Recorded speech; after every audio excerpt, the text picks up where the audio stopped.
We get more than 2,000 likes at this videos, we will upload more patriotic news. Unthinkable. CBS reporter tries to embarrass Ivanka Trump, immediately regrets it. Liberal hack Gayle King just interviewed Ivanka Trump on CBS and attacked her right away. But Ivanka proved once again that she's just like her father and can stand up against the liberal media. Gayle asked Ivanka if she felt complicit with what her father was doing to the White House, and Ivanka saw right through this attack. Gayle wanted her to apologize for her father, and instead she stood up for President Trump and destroyed Gayle King on live TV. Video below. If being complicit is wanting to be a force for good and to make a positive impact, then I'm complicit. I don't know what it means to be complicit, but I hope time will prove that I have done a good job, and much more importantly that my father's administration is the success that I know it will be. Watch this 1-minute clip, then share on Facebook if you stand with Ivanka and President Trump.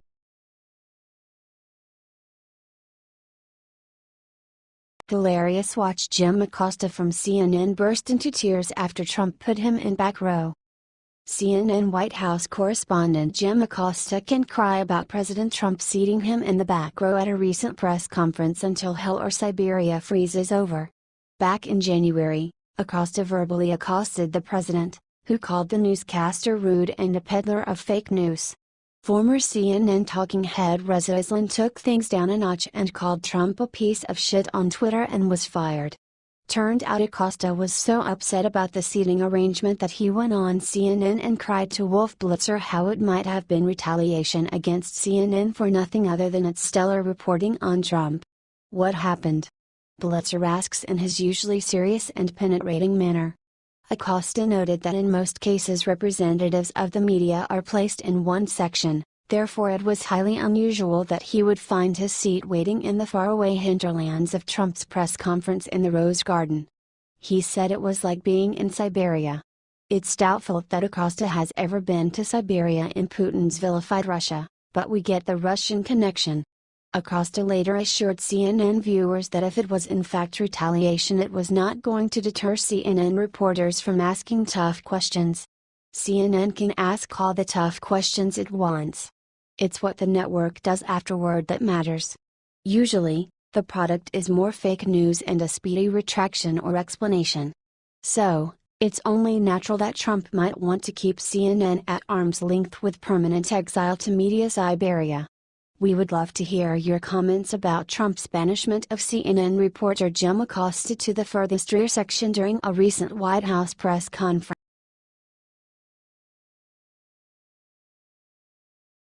Alert City tells Trump to take down American flag, so he does this instead.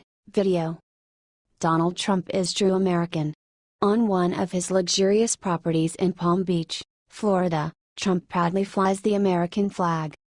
Now, it appears that Trump may be punished for flying the flag at Mar-a-Lago, given that authorities found that it was hung at 50 feet. City ordinances call for flagpoles to be kept under 30 feet. If charges hold, Trump could be forced to pay $120,000. For what? Being extra patriotic? Trump was determined not to remove the flag, so he decided to lower it to 30 feet. He also called for the city to donate the fine to veterans organizations. "I'm a very patriotic guy," Trump said in a statement. "I'm very proud of the country, and I don't want to take down the American flag. And I don't believe you need permits to put up the American flag." Since making the decision, the legendary businessman and presidential hopeful has received immense support from the community. What do you think? Is Trump the kind of leader we need in this country?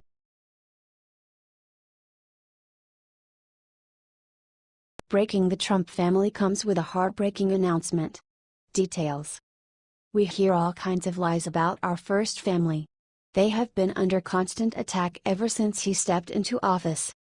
These lies and verbal terror after the liberals met with a fiasco, turned into a violent rage on the streets.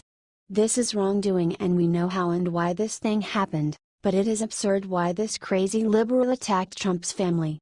That is insane because this person is innocent and have nothing to do with politics or anything close to that. Now, this child told their heartbreaking story to the American people. Eric Trump, President-elect Donald Trump's son, and his wife Laura confirmed they donated an astounding $20 million to help sick children. They gave the money to St. Jude Children's Hospital, an organization devoted to helping children with rare or incurable diseases. Eric Trump described St. Jude's as a national treasure. In this video, Eric is stunned and visibly moved when he recounts his first visit to the hospital and saw all the wonderful work that was being done. He decided he had to be involved with such a worthy cause, but even St. Jude was shocked at the amount he gave to help their incredible mission. Eric said he was proud to be a part of such an important organization. While he acknowledged how blessed he was to have healthy children, he understands the importance of charity, to help others less fortunate, and in this case he wants to help find a solution for pediatric cancer, the disease that takes so many young children before their time. How is Eric doing this? He is giving money to people with the ideas and means to find solutions. Kind of what his father wants to do with our crumbling economy. This is the true Trump family, caring, humble, and smart. Contrast that with the caricatures the press tried to give them, of heartless greedy billionaires, and it is easy to see why the majority of Americans do not trust the press. We didn't believe them, so we elected Donald Trump. This shows us what kind of president we have. He is an honest man with a great family. God bless him. What do you think of this? Share your opinion.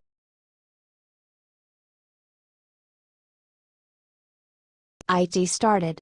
President Trump met with a very important person for the first time. Condoleezza Rice returned to Washington, D.C. She has appointed a meeting with President Trump at 10 a.m. after she met with Vice President Mike Pence earlier today, according to the Washington Examiner. Condoleezza Rice has a meeting with Mike Pence and then he walks her into the Oval Office to meet the boss? Very interesting. Former Secretary of State Condoleezza Rice served in George W. Bush's administration in multiple roles.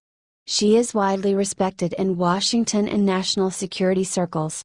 While she has chosen to focus on her work in the private sector at Stanford University and other important roles rather than be a political figure, don't forget she turned down a chance to run for president. Which took guts because everyone in the Republican Party wanted her to run in 2008 and 2012. Let me explain what this means. Everyone means a huge majority of Republican insiders and donors. Cash. Infrastructure. And the Republican base was fired up at the thought. She had a real chance to win. All those people offering her money and praise and a real shot at the White House? Telling her how great she was, some sincere, some just thought she would win and wanted to hitch their wagon to her? Regardless of motive, the result is an almost irresistible opportunity. Few have had the courage to say no. Very few. Joe Biden and Nancy Reagan, everyone wanted Nancy to run for something, are the only ones I can remember who turned it down. H.T. World's politics, she is known to be a professional over Russian issues. Does this mean that President Trump has a job for her or something else?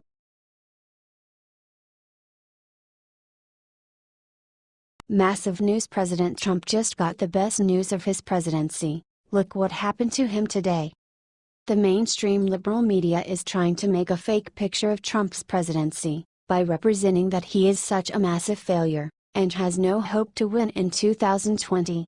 They are all dead wrong. We can all agree that Trump is doing a better job than Obama, even though he is only 2 months in office. However, the conservatives are not the only ones that think the liberal media is wrong. A few major liberals think that Trump has a chance to win again in 2020.